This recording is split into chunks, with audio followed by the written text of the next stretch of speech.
Bueno, buenos días a todos. Hoy vamos a hablar de corteza cerebral.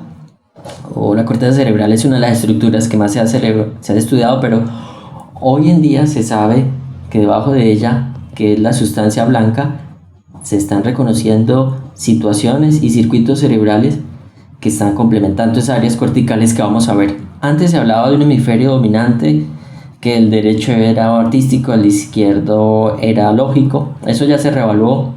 Se hablaba que el hemisferio derecho también tenía alguna dominancia, que el izquierdo tenía alguna dominancia sobre el izquierdo en su función, pero eso ya no es así. Entonces, ¿qué es lo que vamos a identificar ahora? Áreas corticales especializadas para alguna función. Es un grupo de neuronas que están en la corteza que se han especializado para una determinada función, como visión, audición, habla, el lenguaje, la motricidad, la sensibilidad, para la cognición. Eso es lo que conocemos como las funciones corticales, que es lo que tenemos hoy conocido. Listo, vamos a arrancar. La corteza cerebral, ¿qué hace? Recibir y dar una respuesta. Recibe toda la información por los órganos de los sentidos y da una respuesta conductual. Eso es lo que se conoce como cognición. Cognición, que es conocimiento, y es todo lo que hemos aprendido en el transcurso de la vida. Eso es cognición, conocimiento. Entonces, para poder tener esa cognición, debo recibir información por vías sensoriales, que son por medio de los órganos de los sentidos, para comprender primero qué es lo que sucede en la corteza cerebral. Tengo que identificar los órganos de los sentidos, y eso es lo que vemos acá: el tacto, el gusto, la vista, el oído y el olfato. Empecemos de atrás hacia adelante. Empecemos por la corteza visual. Clásicamente, la corteza cerebral tiene unas áreas primarias y unas áreas de asociación, ¿sí? El área primaria es quien hace el reconocimiento del estímulo sensorial, y el área de asociación lo que va a hacer es que ese estímulo lo va a asociar con otras áreas corticales para poder dar una respuesta conductual a eso. Entonces, el área de asociación primaria visual es el área 17, que es la que está acá señalada, que es para recibir estímulos visuales, luz.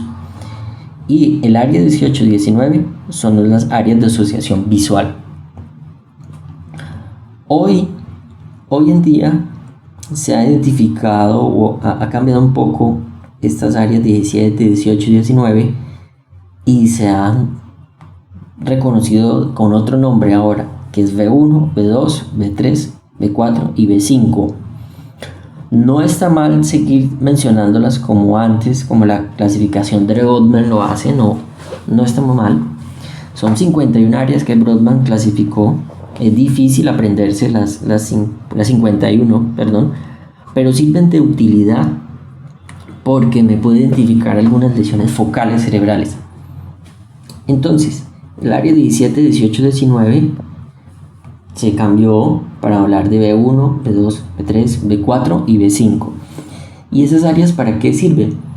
Para identificar luz, colores, para identificar movimiento y para identificar contornos. Eso es lo que hace esas áreas que mencioné, de B1, B2, B3, B4, B5, que están ahí metidas en las 17, 18 y 19. Las lesiones del área cortical occipital me producen algo que se llama agnosia visual. Algo importante de entrada para que tengan en cuenta, y es todas las alteraciones de la corteza cerebral se van a identificar por la letra A: apraxias, agnosias, afasias, abulias. Eso me indica que algo está pasando en la corteza cerebral, que hay una lesión allá. Entonces, la agnosia visual es la dificultad para identificar una imagen teniendo íntegra la vía visual. Eso es una agnosia visual. Entonces, yo tengo diferentes tipos de agnosia. Está la cromatopsia, que es la limitación para identificar colores la prosopagnosia, que es un área de asociación que está aquí en el temporal. Eso es típico de las personas que tienen Alzheimer, la prosopagnosia, que no identifican rostros conocidos. Son formas de tipo de agnosia visual. La simultagnosia también es otra, que consiste en que reconoce la imagen, pero no reconocen el conjunto de imágenes que están en el campo visual. Por ejemplo, ven un paisaje de una ciudad, identifican los edificios, los carros, los semáforos, la gente, identifican uno por uno, pero no es capaz de identificar que eso es una ciudad. Eso es simultagnosia. Muy bien, ahí encontramos el área visual. Otra cosa para que tengan en cuenta: para que la manifestación se dé, la agnosia visual, las lesiones son bilaterales de ambos hemisferios. ¿Por qué? Porque todas las vías sensoriales se decusan, igual que las vías largas. La motora y la sensitiva también se decusan, o sea, pasan del lado derecho al izquierdo y del izquierdo pasan al derecho. ¿Para qué? Para poder proteger en caso que haya un daño en un hemisferio, el otro hemisferio, el contralateral, esté ayudando. Listo, muy bien. Ahora seguimos con la auditiva, que está aquí en el lóbulo temporal superior. Está un poquito más metido hacia la cisuria de Silvia, aunque el dibujo lo pone bastante lateral, es un poco más metida. Ahí encontramos el área auditiva primaria, que es el área 41, 42, y es todo lo que tiene que ver con audición y el área suplementaria de audición. Las alteraciones de esta corteza visual me van a dar algo que se llama la agnosia auditiva. Y también puedo tener diferentes tipos de agnosias auditivas. Entonces se clasifica en dos grandes: la agnosia auditiva verbal, que es producto de lesiones del área Wernicke de acá, ¿sí? Que es el área 22 de Brodmann. Más adelante les hablo de las afasias. Aquí se produce una afasia sensitiva, ¿sí? Y está la otra, la agnosia auditiva no verbal, que encontramos que es la dificultad para el reconocimiento de sonidos no verbales, ¿no? O sonidos lingüísticos. Por ejemplo, la música produce la amusia. La amusia aparece con lesiones del lóbulo temporal derecho, pero la afasia sensitiva se produce por lesiones del lóbulo temporal izquierdo. Entonces fíjense que los cambios en la lateralidad me van a dar unas características y me pueden ayudar a identificar cuál es el hemisferio comprometido en este caso, si es derecho o es izquierdo. Luego venimos con el tacto. El tacto está en el lóbulo parietal, en el área sensitiva primaria. En la clasificación de Brodmann sería el área 3, 1 y 2. Entonces tenemos cisura de Rolando y tenemos O central y tenemos la poscentral. Entre la central y poscentral está el área sensitiva primaria, que representa todo el homúnculo sensitivo. Y ahorita les hablo adelante del homúnculo cerebral, porque hay que precisar algo en él. Porque como también está el homúnculo motor y es el que da la respuesta conductual motora. Entonces, el homúnculo sensitivo tiene la capacidad de reconocimiento de todo lo sensitivo, de todo lo que llega al cerebro, llega acá, todo lo sensitivo. Las alteraciones en él me va a dar lo que me produce la agrafiestesia, que es la dificultad para identificar símbolos escritos en la piel. Especialmente en la mano es donde se evalúa, porque la mano tiene una gran representación cortical, por eso es que se evalúa en la mano, pero no es por otra cosa. Se pueden evaluar en otras partes, pero tiene mayor significado en la mano. Entonces, la agrafiestesia, que es típico de las lesiones corticales del homúnculo sensitivo. Luego viene el olfato. Vamos a hablar del gusto, que está justo debajo del área sensitiva primaria. En este homúnculo sensitivo está representada la lengua.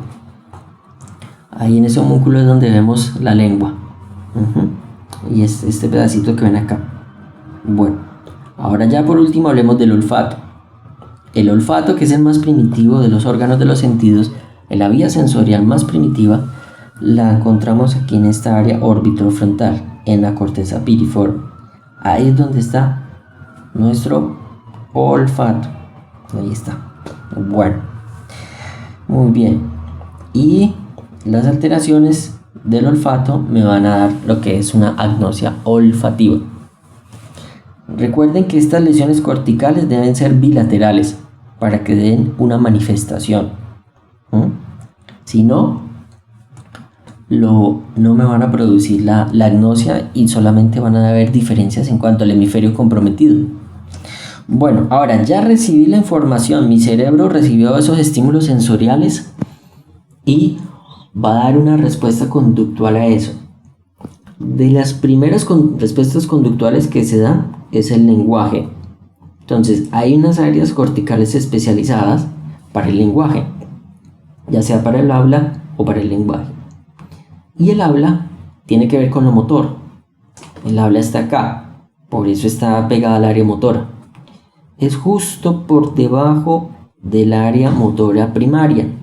Es acá donde está el área de Broadband del lenguaje, que es el área 45, ¿sí? Y es toda la que está aquí señalada. Aquí, muy bien. Esa área de Broadband va a dar una alteración característica que es la afasia motora. ¿En qué consiste? Que es una alteración donde se pueden generar sonidos, pero no hay formación de lenguaje, de palabras. Y si nos vamos aquí al lóbulo temporal superior, encontramos el área de Wernicke, que es conocida como el área 22 de Broadband, que es el área sensitiva del lenguaje y produce una afasia sensitiva. ¿Esa afasia sensitiva en qué consiste?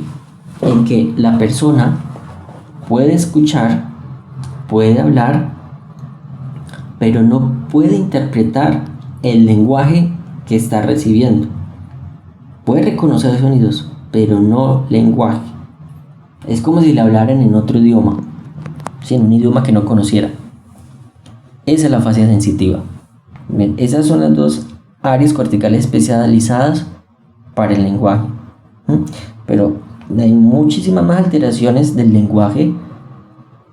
Recuerden que estas dos áreas están comunicadas por el fascículo arqueado, que es un pedacito, una rama del fascículo longitudinal superior. Ahorita les hablo un poquito sobre esos fascículos que tienen una importancia.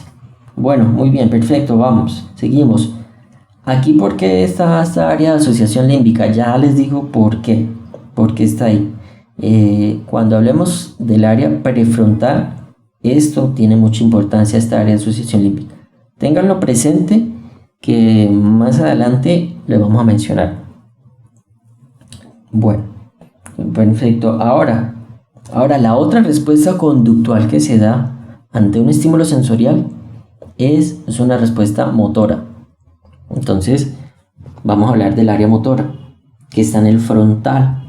¿Sí? Ya hablamos del occipital, del parietal, ahora vamos a hablar del frontal. Y nos vamos entrando al frontal, que tiene muchas funciones porque es el lóbulo más grande. Este es el homúnculo motor, que está en el área motora primaria, ¿sí? Que está entre la cisura central y la cisura precentral, ¿sí? Ahí es donde encontramos este homúnculo motor, y la sensitiva pues es la que está aquí al lado, entre la central y la poscentral está el área sensitiva.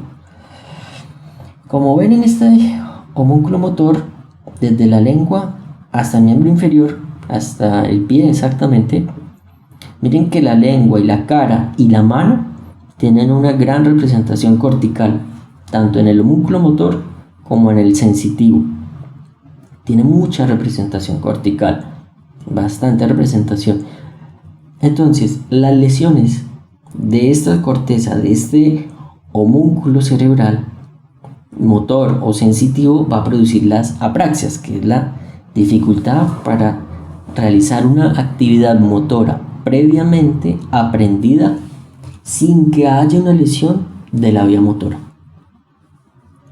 Si hay una lesión de la vía motora, lo que va a producir es una paresia o una plejía, ¿sí?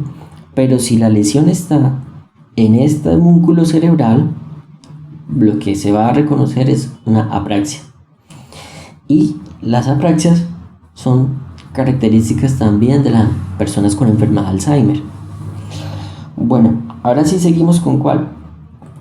Con el área motora suplementaria, que es esta que vemos acá, que tiene que ver con toda la planeación de los movimientos. Cada vez que yo voy a planear un movimiento, que quiero mover la mano derecha, por ejemplo, toda esa planeación se da desde acá. Y justo por encima de ella está el área 8. El área motora y de asociación es el área 6.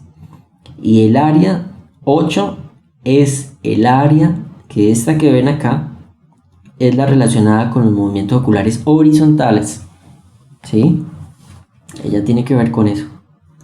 Cuando hay un movimiento ocular horizontal, está encargada esta área 8. ¿Cómo lo hace? Entonces, en el hemisferio derecho, cuando quiero mover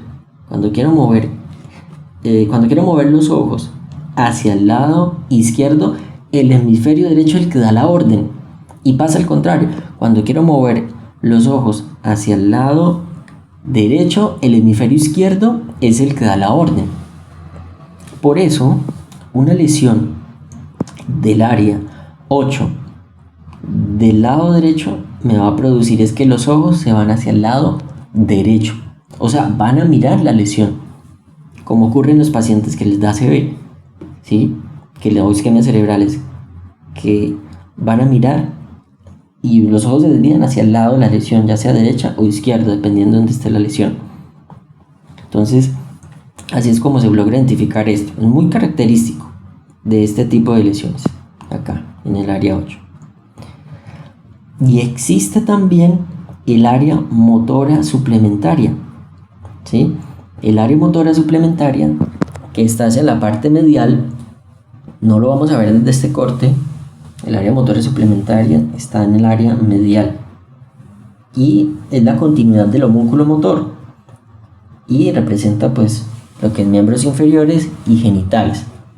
Esa es el área motora suplementaria. Bueno, bien, ahí tenemos todo lo que tiene que ver con la parte motora, cómo influye el lóbulo frontal en toda la parte motora. Y vamos a hablar ahora de otra función del lóbulo frontal, que es esta, que es el área prefrontal. Esto que está señalado acá en amarillo, este es el área prefrontal. ¿Por qué es importante? ¿Sí?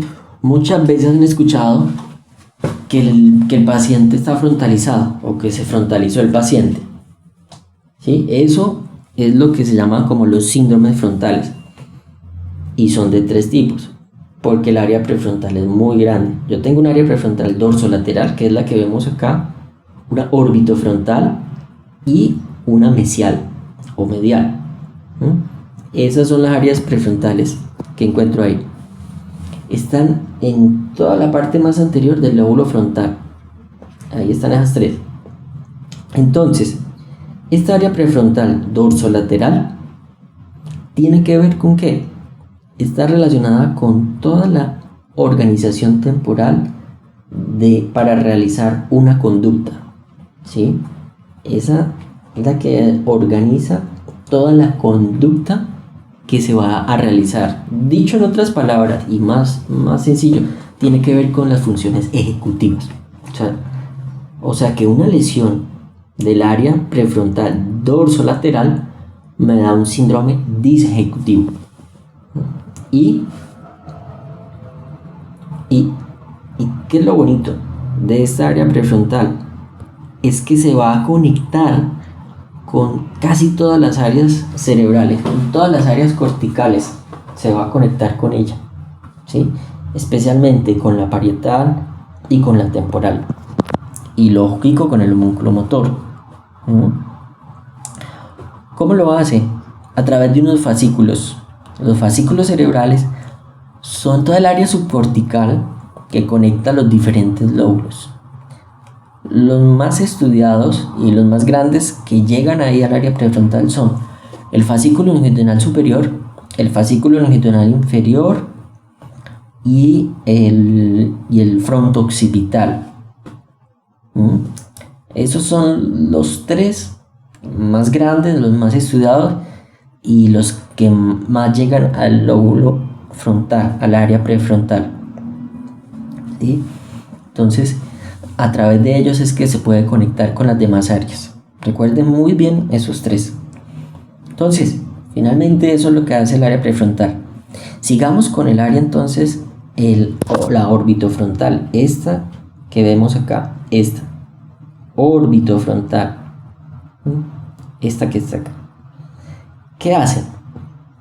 Se va a unir con el área de asociación límbica, que fue la que les mostré en la anterior diapositiva, que era todo esta en el polo anterior del lóbulo temporal. Se une con ella ¿a través de qué?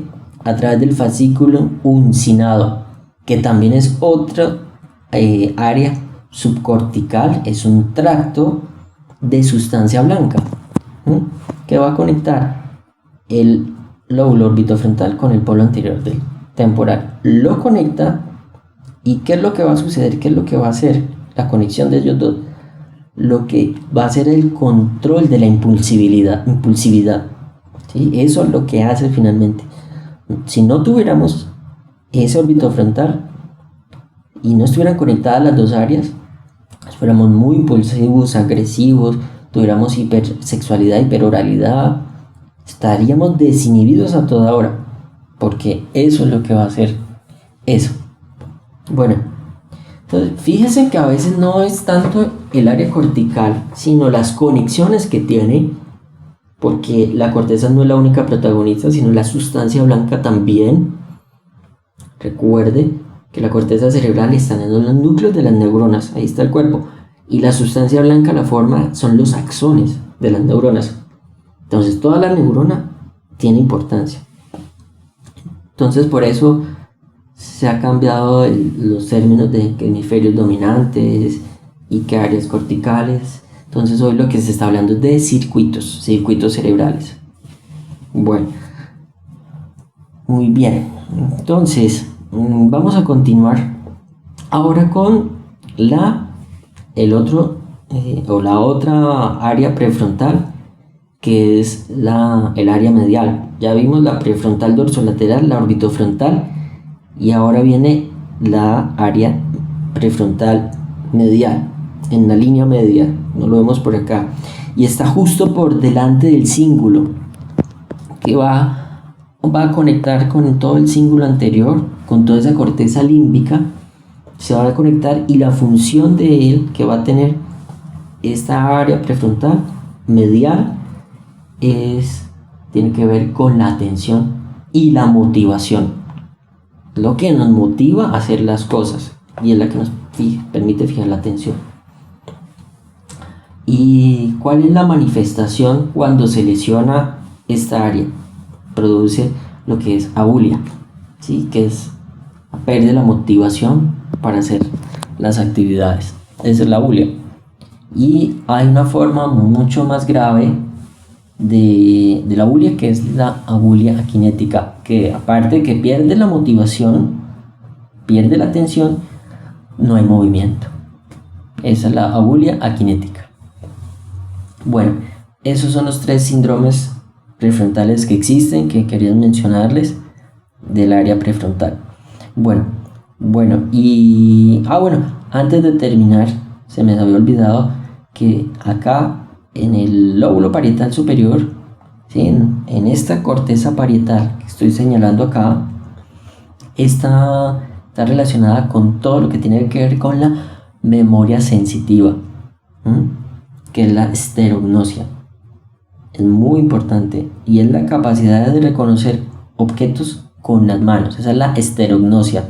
Es la capacidad de reconocer, por ejemplo, tengo las llaves perdidas o una moneda, y la voy a buscar en la maleta, en el bolso, y metemos la mano, empezamos a buscarla y la reconocemos solamente con el tacto, sin necesidad de ver el objeto, ¿sí? Sin necesidad de ver las llaves, lo podemos ver, tocar y poderlo agarrar y decir: estas son las llaves.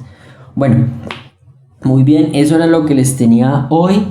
de corteza cerebral, las principales funciones, todo lo que tiene que ver con funciones ejecutivas, las vías sensoriales, cómo se relacionan esas vías sensoriales para dar una respuesta conductual y generar cognición, y también pues de las manifestaciones que se daban acá.